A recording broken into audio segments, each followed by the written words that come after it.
So I'm working on this side table. I want to show you from start to finish.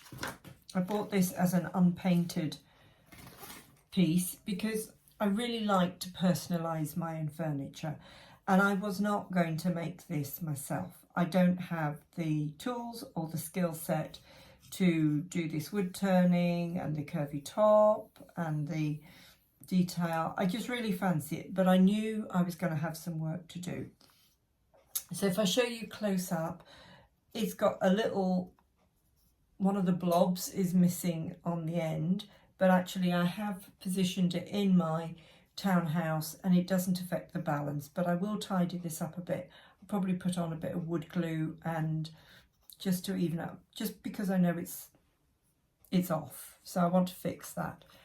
The drawer needs a little bit of sanding as far as I'm concerned, and it comes with its own two little teeny weeny brass drawer handles. There are two there, there were one on top of the other, which they look like they've got swinging handles, so we'll keep those in the box safe.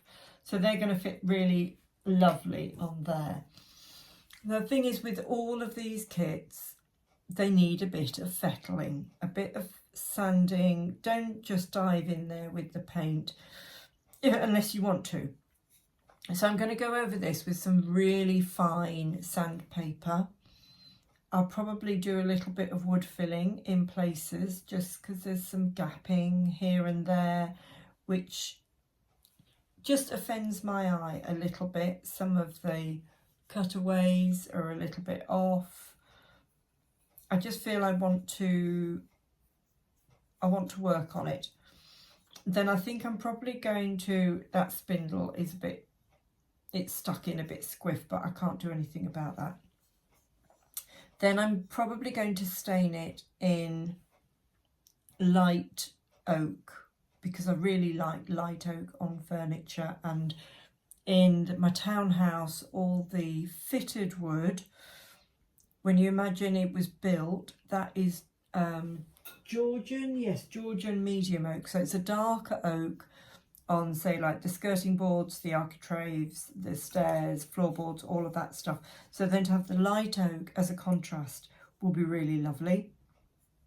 The bedroom furniture is largely going to be white or something like that. So for the living room, I want to have this stained in oak, light oak, but I need to get a good finish, and I want to get off some of these bits of glue here and there because it's quite probable that the stain won't take where the glue is. So little bits of fettling here and there, but not bad, not bad. I want to get a really smooth shine finish on the top end, not shine as in varnish shine, but a really light, nice, smooth, polished. And I might actually wax that rather than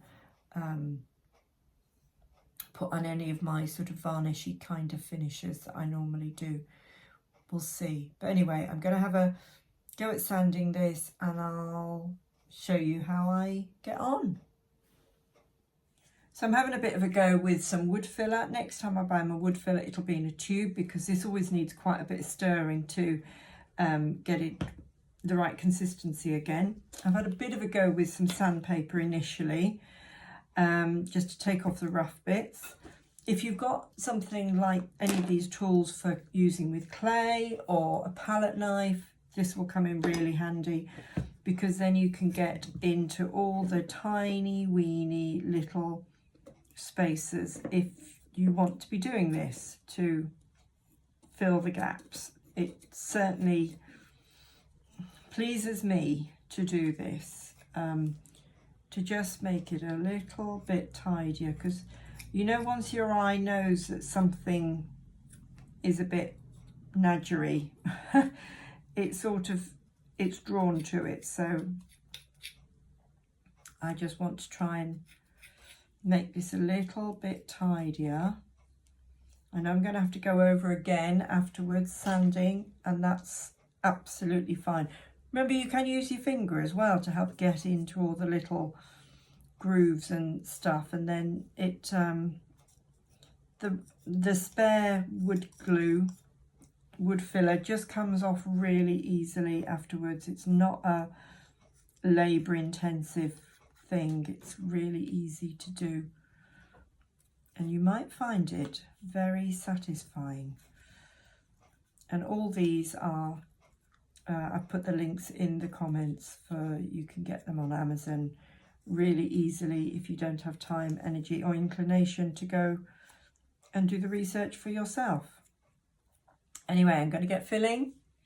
I'll show you how I get on in a minute. I have given this one coat, and if you look really closely, yes, you can see some variants of stain where there's been glue, but just generally the stain is it's taken in different ways in different parts of the wood.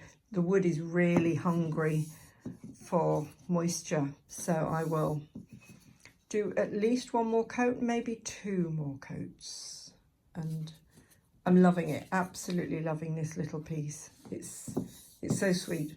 I've been doing I've been sanding the top and various places with 600. Let me just check. So let's show you this gorgeous little side table now it's finished.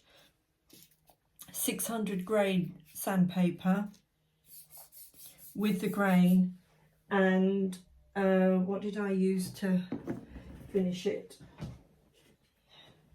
I did actually go over it with Liquitex, which is something I've used on all sorts of different other woody things, because I have it. You could use wood. The drawer works. Look at, oh, gorgeous. I've glued on the hinges, the drawer pulls.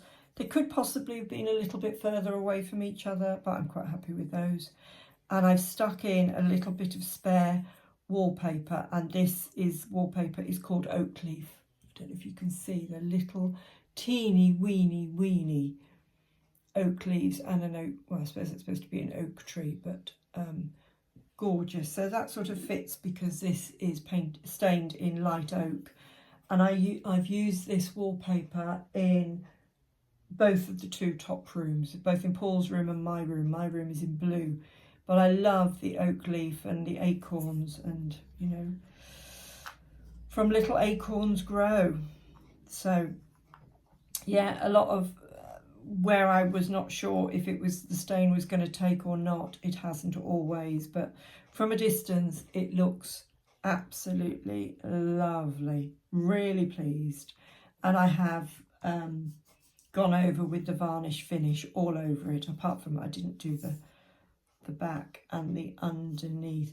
And remember, when you've got real wood furniture, why do people polish wood furniture? And I'm talking like proper wood, not laminate. Well, you could do with laminate as well, but not sort of like the modern IKEA kind of stuff. You polish it to feed it so that it doesn't dry out, and that's why it's got a sheeny shine to it. It's not like a plastic finish. You want to feed the wood, because if you don't feed it and nourish it, it will crack. So if you want cracked furniture in your house, that's absolutely fine. It will give a very rustic, authentic feel. But most wood would be polished, and it would probably be polished with beeswax. And that's one of the jobs usually the lady of the house, unless you had a maid, would do on a regular basis, particularly where in the rooms where they've got fires. So if you've got a sitting room or something like that where because the heat of the fire would really dry out the furniture. In bedrooms and stuff like that where you didn't have heating, they wouldn't dry out as much, but you'd put your cheaper, older furniture up in the bedroom. Anyway, I'm waffling, going on. Isn't that gorgeous? Lovely.